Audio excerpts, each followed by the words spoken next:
मैं अपनी आंखों में हैरानी लिए अपनी दीदी की बात सुन रही थी, जो अब मेरे सामने वो सच उजागर कर रही थी जिसने उसे पूरे गांव में बदनाम कर दिया था। मेरे माता पिता का बचपन में ही निधन हो गया था और मैंने अपना बचपन मेरी बड़ी बहन के घर में ही गुजारा।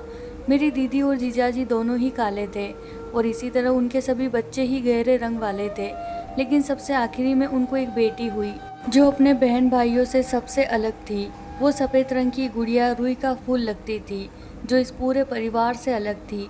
सभी गांव वालों ने मजाक भी उड़ाया था कि शायद मेरी बहन और जीजाजी गांव की जिस हवेली में किसान का काम करते हैं, वहां में किसी की बच्ची उठा लाए हैं।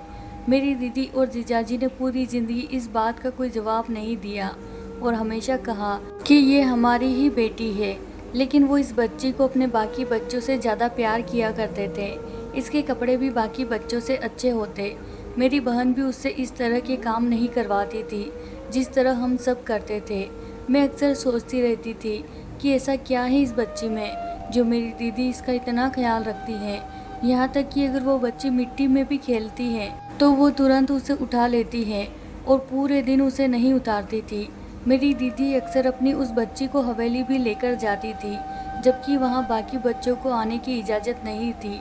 धीरे धीरे वो बच्ची भी बड़ी होती गई और मैं शादी करके अपने ससुराल चली गई। एक बार मैंने बड़ी अजीब सी बात देखी थी कि मेरी दीदी बिना किसी वजह के रोए जा रही थी, जैसे उसका कोई अपना मर गया हो। मैंने 1000 बार पूछा, लेकिन उसे मुझे कुछ भी बताने से इनकार कर दिया। उसका रोना मेरे मन में कई सवालों को खड़ा कर गया था। इसी बीच मैंने एक और बात नोटिस की कि अब दीदी अपनी उस बेटी से कुछ खफा खफा सी रहने लगी थी। कुछ दिन और बीत गए थे और एक दिन गांव में हंगामा मच गया था।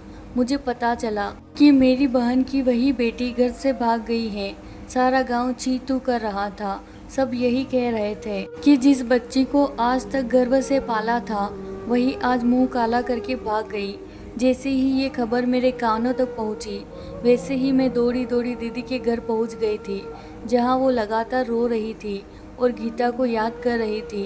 गीता उसी लड़की का नाम था। जीजाजी भी शर्म से सिर झुकाए खड़े थे, लेकिन मैंने एक बात नोटिस की थी। मेरी बहन और जीजाजी दोनों के चेहरे पीले पड़ गए थे, जैसे कोई अजीब सी बात हो और वो उसे छिपाने की कोशिश कर रहे हो। दोनों आंखों ही आंखों में एक दूसरे से बात कर रहे थे और इस हरकत ने मुझे परेशान कर दिया। मैं उसी दिन रात को पूछने का इरादा करके सारा दिन बस लोगों को आते जाते देख रही थी और फिर शाम के साये ढलने लगे और जैसे ही मैंने उनसे पूछना शुरू किया था कि मेरे पति मुझे लेने आ गए थे। मेरी सास की तबीयत ठीक नहीं थी, उन्हें अस्पताल लेकर जाना था। फिर मैं वहाँ से ये कहकर निकल गई कि मैं 1-2 दिन में वापस आती हूँ, तब इस पे बात करेंगे। लेकिन किस्मत की करनी ऐसी हुई कि अगले ही दिन मेरी सास इस दुनिया से चल बसी और उनके अंतिम संस्कार और बाकी विधियों में 10-12 दिन लग गए। मेरी माँ जैसी सास का जाना दुख भरा था, तो उनके जाने के बाद मेरे कंधों पर कुछ ऐसी जिम्मेदारियाँ आ गई कि मैं बहन की सारी बातें भूल चुकी थी और मैं कुछ भी ना पूछ सकी। मेरी दीदी इन दिनों थोड़ी परेशान सी थी और मेरे जीजाजी भी अब बहुत शांत रहते थे और अक्सर वो दोनों रात को ही बाहर जाते थे। एक बार फिर मेरे मन में शक पैदा हो गया था। मुझे लग रहा था कि शायद मेरी दीदी कुछ गलत कर रही है या शायद उनके साथ कुछ गलत हो रहा है। जैसे जैसे दिन बीत रहे थे, मेरा शक और बढ़ता जा रहा था और फिर एक दिन गीता वापस आ गई, लेकिन वो अकेली नहीं थी। उसके साथ जो लड़का था, उसे देखकर हम सब दंग रह गए। ये तो हमारे गांव की बड़ी हवेली के छोटे मालिक थे, जिन पर उस गांव की सारी लड़कियां मरती थी। उन्हें देखकर इस गांव की आधी लड़कियां रुक जाया करती थी। वो तो भला का खूबसूरत था, ऊंचा लंबा कद, गोरा चिट्टा, वो कई दिलों की धड़कन था। लेकिन एक बात जो हम सभी के लिए हैरान करने वाली थी, वो ये थी कि आखिर छोटे मालिक ने इस तरह भागकर शादी क्यों की थी। वो इतने बड़े परिवार से थे कि वो लोग अगर एक बार भी किसी से पूछते तो वो तुरंत अपनी बेटी दे देते थे। गीता को छोटे मालिक के साथ देखकर दीदी ने जैसा अपना सर पीट लिया था, वो जोर जोर से चिल्लाना शुरू कर दिया था। अरे गीता, ये तुमने क्या किया? तुझे पूरी दुनिया में यही मिला था क्या? दीदी, जो पहले गीता को देखकर थोड़ी खुश हो गई थी, वो अब छोटे मालिक को देखकर अपनी हालत संभाल नहीं पा रही थी और इसी तरह दीदी रोते रोते जमीन पर गिर गई उसके गिरते ही गीता आगे आई और दीदी को संभालना चाहा, लेकिन जीजाजी ने उसे मना कर दिया और यहाँ से जाने के लिए कहा। पूरा गांव आंखें फाड़ कर ये नज़ारा देख रहा था कि देखो गीता की हिम्मत, और उसकी माँ जिसने सारी ज़िंदगी जिस हवेली का नमक खाया, अब बेटी की उसी हवेली में शादी होने पर वो रो रही है। जीजाजी के कहने पर गीता रोती हुई घर से निकल गई। उसकी आंखों में कई आंसू थे जिन पर एक पल के लिए मेरा भी दिल दुखी हो गया था। लेकिन फिर अगले ही पल मुझे मेरी दीदी की दयनीय हालत का ख्याल आया। दीदी तो बहुत देर तक होश में नहीं थी। सूरज ढल के शाम होने जा रही थी, तभी दीदी की आंख खुली और उन्होंने पहला सवाल पूछा, गीता कहाँ है? अब की बार जवाब जीजाजी ने दिया था। उन्होंने बताया कि उन्होंने गीता को घर से निकाल दिया है, जिस पर दीदी ने शक भरी नज़रों से जीजाजी की ओर देखा और फिर से रोने लगी और लगातार यही बोले जा रही थी, हमसे गुनाह हो गया गीता के पापा, हम लोग कुछ ना कर सके, हमसे गुनाह हो गया।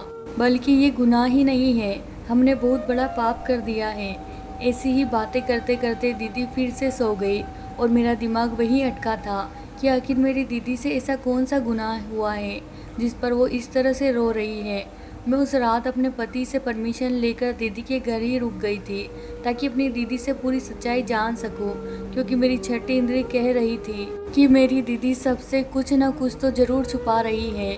बहुत देर तक तो गांव वाले आकर दीदी का हाल हवाल पूछते रहे और ज़्यादातर लोगों ने यही कहा कि लड़के का घर इतना बड़ा है, तुझे तो खुश होना चाहिए कि ऐसा दामाद मिल गया है। सारी दुनिया ऐसा दामाद चाहती है और तुम हो कि नाराज़ हो रही हो। लोगों की ऐसी बातें सुनकर दीदी फिर से रोने लगती और अपना सिर पीट लेती। इसी वजह से उसके बाद मैंने किसी को भी घर में आने नहीं दिया। जो भी आता उसे मैं यही कहती कि दीदी सो रही है, और दीदी के पास बैठकर अपने बचपन की और माँ पिताजी की बातें करती रहती। हम दोनों बहनें दिन भर खूब बातें करती रही। मैंने दीदी के पास बैठकर खाना बनाया। जब रात हुई तो दीदी सबसे पहले लेट गई और मैं उसे सोते हुए देखते रह गई। तभी रात का ना जाने कौन सा समय था जब मैंने देखा दीदी अपनी चारपाई से उठ रही है। मैं भी अपनी आंखें बंद करके लेटी रही। मैं बस ये देखना चाहती थी कि वो क्या कर रही है। दीदी को जब यकीन हो गया कि मैं सो गई हूँ तो वो कमरे में मौजूद एक बक्से के पास बैठ गई और अपने पल्लू से लगे चाबी से उसे खोल दिया।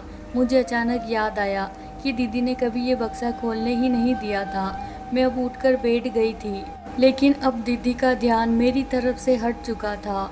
वो दूसरी ओर से बक्से से कुछ चीज़ें निकाल रही थी। मैं हमेशा सोचती थी कि दीदी अपने गहने इसी बक्से में रखती होगी, इसीलिए उसे खोलती नहीं थी। और आज मुझे ये भी जानने की उत्सुकता थी, इसीलिए मैं चुपचाप सब कुछ देख रही थी।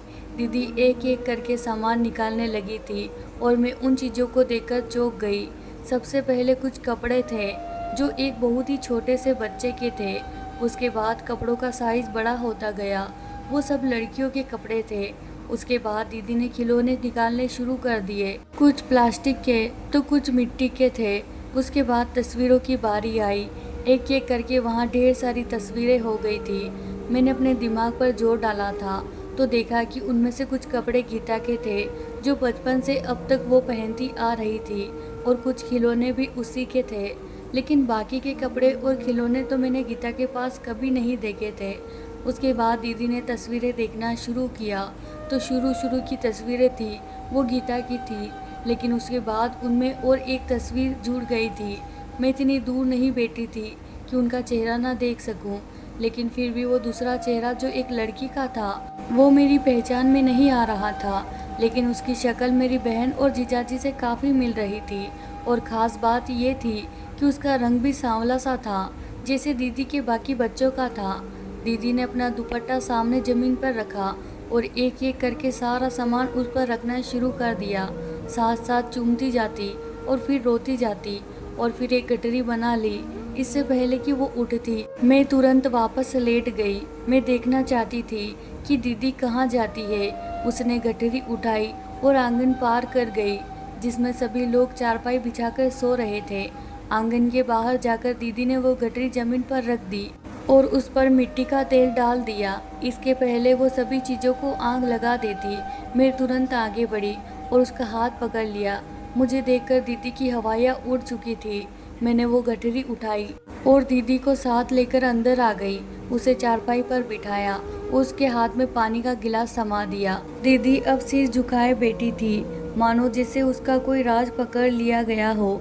मैंने उठकर एक बार फिर से बाहर देखा कि कहीं कोई जाग तो नहीं रहा है, और फिर जब मुझे तसल्ली हो गई कि सब लोग सो चुके हैं, तो मैंने अपनी बहन से वो सवाल किया जो काफ़ी दिनों से मेरे दिमाग में घूम रहा था। मैंने उसे बोल दिया कि मुझे कई दिनों से तुम अजीब सी लग रही हो, कभी एकदम से रोना तो कभी एकदम से चुप हो जाना, और अब पहले वाली उन चीज़ों को देखना, उन्हें चूमना और फिर रोना और फिर आग लगाने के लिए ले जाना। मुझे ये सब ठीक नहीं लगा। मैंने उसे ये भी कहा कि तुम ये जो कुछ भी कर रही हो वो मुझे संदेहजनक लग रहा है। कुछ समय पहले गीता के लिए आपका रवैया कुछ और था, और अब उसके लिए इतना रोना धोना क्यों दीदी, क्यों? मेरे इस बात पर दीदी ने कहा कि जैसा तुम सोच रही हो वैसा कुछ भी नहीं है, ये तो सब ऐसा ही हुआ, ये सिर्फ मेरे दिमाग का पागलपन है। लेकिन मुझे उसके बाद में बिल्कुल सच्चाई नहीं लग रही थी, और मैंने बात को एक बार फिर से दोहराया था, लेकिन उसने फिर से मना कर दिया। मैंने उसे काफ़ी कुछ कहा था कि शायद इस बच्ची के गोरे रंग की वजह से उसे कुछ नहीं कहती, जबकि बाकी काले बच्चों को उनकी थोड़ी सी ही गलती पर बहुत डांटा करती हो। इसका मतलब ये हुआ कि वो बाकी बच्चों से प्यार नहीं करती, या फिर शायद वो अपनी ही बेटी की खूबसूरती पर इतनी फिदा हो गई है, इसीलिए वो ये सब कर रही है। इस इल्ज़ाम से उसकी आंखें नम हो गई थी, और फिर उसने मेरे सामने सच उगलना शुरू कर दिया और मुझे वो राज बताया जिसे वो आज तक दुनिया से छिपाती आई थी। उसने बोलना शुरू किया था और मेरा मुंह उसकी बात पर खुलता गया था। 18 साल पहले मैं पेट से थी, और उन दिनों हम लोग बड़ी हवेली वालों की हवेली पर काम किया करते थे। तभी मालकिन के घर भी बच्चा पैदा होने वाला था। पहला बेटा 4 साल का था, जिसका नाम विजय था। मुझे याद है एक बार विजय ने अपनी मालकिन से कहा था कि मुझे बहन चाहिए। उसका अंदाज इतना प्यारा था कि मुझे उस बच्चे पे प्यार आया, लेकिन मालकिन ये सुनकर रोने लगी और काफ़ी देर तक रोती रही। मैं सोचने लगी, क्या बड़े लोगों को भी अपनी बच्चियों को नसीब से डर लगता है, या शायद उन्हें बेटी नहीं चाहिए थी। कुछ दिन ऐसे ही बीत गए थे, और फिर एक रात मुझे दर्द हुआ, और उस रात मैंने एक बच्ची को जन्म दिया। उसी रात मालकिन के घर में भी एक बच्ची का जन्म हुआ। हर तरफ बधाइयों का शोर था, लेकिन मालिक और मालकिन के चेहरे पर मुझे चिंता के भाव दिखाई दे रहे थे, और मैं समझ नहीं पा रही थी कि आखिर ये सब क्यों। हम तो गरीब होकर भी बेटी के जन्म पर खुश होते हैं, लेकिन ये तो बड़े लोग अमीर हैं और पहली ही बेटी हुई है, तो फिर ये परेशानी। मैं मन ही मन मालकिन से बात करने का इरादा करके सो गई थी। ऐसे ही 2 दिन बीत गए थे। मालकिन ने मुझे अपने कमरे में बुलाया तो मैं थोड़ी चकित हुई, लेकिन अपनी बेटी के साथ उनके कमरे में चली गई। मैं काफ़ी समय से यहाँ काम कर रही थी, लेकिन कभी मालकिन के कमरे में नहीं गई थी। आज जब मैंने वहाँ कदम रखा तो मेरी आंखें डबडबा गई। ऐसी शानो शौकत तो सिर्फ राजा महाराजाओं के घरों में होती होगी, जैसी वहाँ थी। तभी मेरी नज़र बिस्तर पर पड़ी, जहाँ किसी राजशाही खजाने के सामान अनगिनत रखे हुए थे। जब मैंने वो देखा तो मैं एकदम दंग रह गई और दूर खड़ी हो गई कि कहीं मुझ पर उनमें से कुछ चोरी होने का इल्ज़ाम ना लग जाए। हालांकि मेरी नज़र अभी भी उसी सोने के ढेर पर थी, जिसकी रोशनी से मेरी आंखें चमक उठी थी। तभी मालकिन आगे बढ़ी और मुझे बैठने को कहा। मैं रुक गई और वहीं ज़मीन पर बैठ गई, लेकिन मालकिन ने मुझे कंधों से पकड़कर बिस्तर पर बिठा दिया और कहने लगी, राधा, तुम मुझे अपनी बच्ची दे दो, तुम अपनी बच्ची मेरी गोद में डाल दो। खुदा की कसम, तुम्हें कभी भी इसकी तरफ से कोई भी मुश्किल नहीं होगी। ये बात सुनते ही मेरे कान खड़े हो गए और मेरी नज़र मेरे गोद में मौजूद मेरी बच्ची पर पड़ी, जो उस वक्त अपना अंगूठा चूस रही थी। मैंने घबराते हुए कहा कि मालकिन, आपकी तो खुद की एक बच्ची है, तो फिर मेरी इस काली कलूटी लड़की की क्या ज़रूरत आ पड़ी। ये बात सुनते ही मेरी मालकिन ऐसे रोने लगी थी मानो जैसे मैंने उनकी दुखती नस पर हाथ रख दिया हो। रोते हुए उन्होंने कहा, राधा, मजबूरियाँ किसी इंसान को नहीं देखती, उन्हें नहीं पता कि बेटियों को कैसे पाला जाता है। मालकिन की बात पर मुझे उनकी आंखों में डर नजर आया और मेरी जिज्ञासा और बढ़ गई। राधा, मेरी बेटी मुझसे ले लो और अपनी बेटी मुझे दे दो, मालकिन ने एक बार गिड़गिड़ा कर कहा था।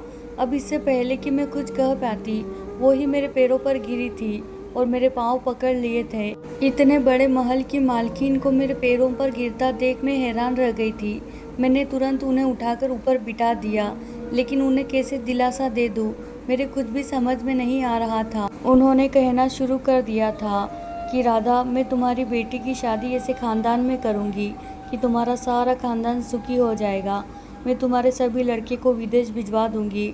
ये सब गहने भी तुम रख लो, बस अपनी बेटी के साथ मेरी बेटी बदल दो। मेरे मालकिन का मन इसी बात पर फिर टूट गया था। मैंने एक बार फिर से मालकिन को बताया कि मैं कैसे बिना वजह अपनी बेटी को जाने दूं और फिर बदल दूं। मेरे पति कैसे मानेंगे। मेरी मजबूरी सुनकर उन्होंने मुझे बताना शुरू कर दिया। उनकी आवाज़ में एक दर्द था जब उन्होंने अपनी बात की शुरुआत की। राधा, मेरी ये नन्ही सी जान एक गुनाह की शिकार होने वाली है। एक रात मालिक और मैं एक शादी से लौट रहे थे। मौसम बहुत ख़राब था, जोरदार बारिश हो रही थी, जिसके चलते पूरे रास्ते में कोहरा छाया हुआ था। गाड़ी की हेडलाइट जलाने के बावजूद भी आगे की ओर साफ दिखाई नहीं दे रहा था। उस अंधेरे में पता नहीं कैसे एक बच्ची हमारी गाड़ी के आगे आ गई। वो इस गांव के एक ठाकुर की लड़की थी, जो न जाने इतनी रात वहाँ क्यों आई थी। वो लड़की इतनी खूबसूरत थी कि मानो जैसे कोई अप्सरा हो। ठाकुर ने हमें पंचायत के सामने पेश किया था। वो लोग अपनी बेटी की हत्या को माफ़ करने के लिए तैयार नहीं थे, लेकिन चूंकि ऐसा जानबूझकर नहीं किया गया था, इसीलिए इसकी जगह पंचायत ने एक अनोखी सज़ा सुना दी थी कि जब हमारी सभी बेटियां 18 साल की बड़ी हो जाएगी तो उनमें से सबसे खूबसूरत बेटी को किए हुए गुनाह की सज़ा के रूप में ठाकुर पूरे परिवार को दिया जाएगा। वो लोग इस लड़की की शादी अपने किसी भी लड़के से करवा के उसे ले जाएंगे। आगे चल के वो जो कुछ भी करेंगे वो उनकी मर्जी होगी, लेकिन बेटी वैसे ही खूबसूरत होनी चाहिए। बदसूरत बच्ची या फिर पैसे वो लोग नहीं लेंगे। और हमारी सिर्फ यही एक ही बेटी है जो कि अभी से ही बहुत खूबसूरत है। तुम देख तो चुकी हो।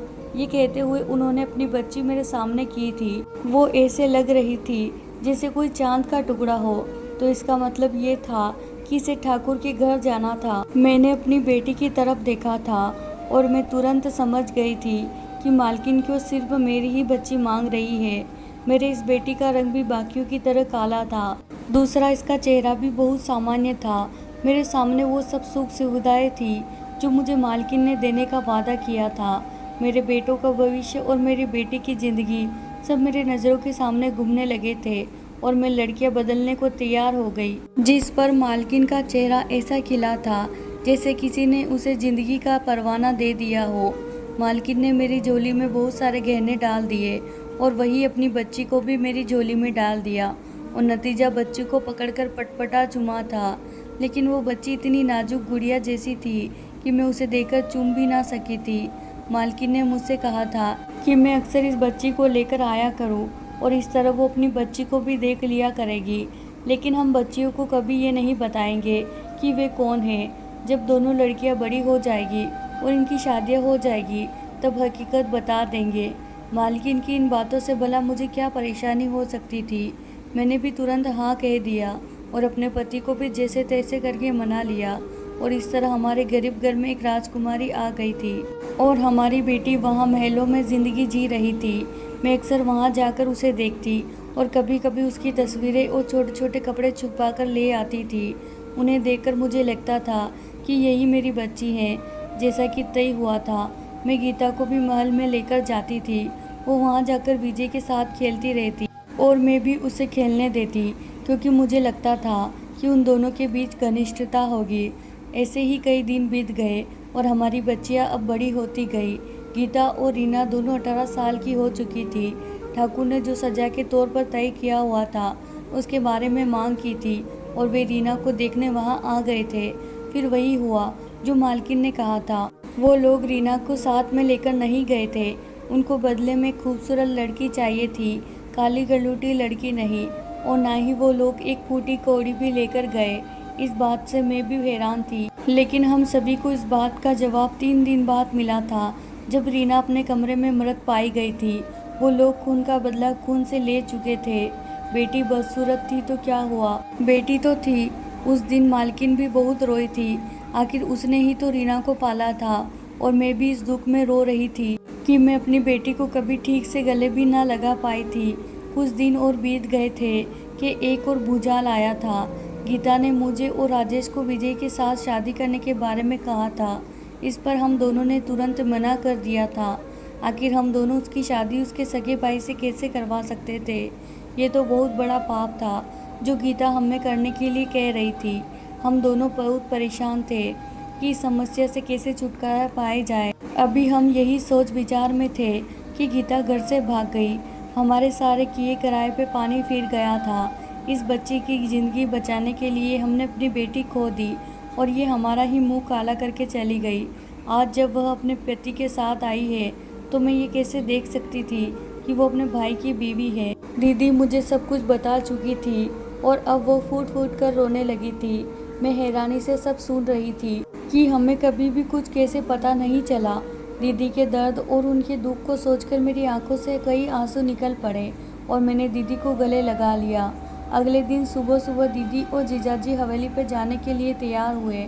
उन लोगों ने सोच लिया था कि वो अब कुछ भी छुपाएंगे नहीं और गीता को सारी हकीकत बता देंगे। आज मैं भी उनके साथ थी।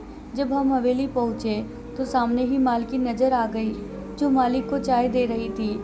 आज दीदी का सिर झुका हुआ नहीं था। वो उन दोनों के सामने एक कुर्सी पर बैठी थी और उसने मालकिन से कहा कि उसने अपनी बेटी को तो बचा लिया है लेकिन वो एक बहुत बड़ा पाप कर बैठी है। इस बात पर अचंभित होकर मालकिन ने दीदी को देखा था और पूछा था कि क्या हुआ राधा, तुम ऐसा क्यों कह रही हो? इस पर मेरी दीदी ने उन्हें बताया था कि गीता ने भागकर विजय से शादी कर ली है। आखिर सगे भाई बहन कैसे शादी कर सकते हैं? ये कहते हुए दीदी की आंखों में आंसू आ गए थे। मालकिन ने ये बात सुनकर आवाज़ लगाई कि गीता और विजय बाहर आ जाए और फिर मालकिन ने कहना शुरू कर दिया था और एक और हकीकत का राज खोला था। विजय हमारा बेटा नहीं है। विजय तो मेरे पति के दोस्त का बेटा है। उनकी और उनके बीवी की एक कार दुर्घटना में मौत हो गई थी। तब मैंने और रमेश साहब ने विजय को पाला था। ये हमारा सगा बेटा नहीं है और हम उनकी शादी के बारे में भी जानते हैं। मालकिन के इस राज को खोलने पर मेरी दीदी का रंग फीका पड़ गया था। उन्हें बाकी की सच्चाई तो बताई भी नहीं गई थी। सारी मुश्किलें इन बेचारे गरीब लोगों को ही अपने जीवन में झेलनी पड़ती है। मालकिन ने आज फिर से मेरी दीदी के पैरों को छुआ था, लेकिन आज मेरी दीदी वहाँ से उठकर आई थी और मैं रास्ते भर यही सोच रही थी कि क्या सारे बलिदान गरीबों के लिए ही लिखे गए हैं। मेरी दीदी ने अपने जीवन भर अपमान भी देखा था और अपनी बेटी को भी खो दिया था। क्या गरीबों का खुशियों पर अधिकार नहीं होता? तो प्यारे दोस्तों, ये थी हमारी आज की कहानी। वीडियो पसंद आए तो वीडियो को लाइक करें।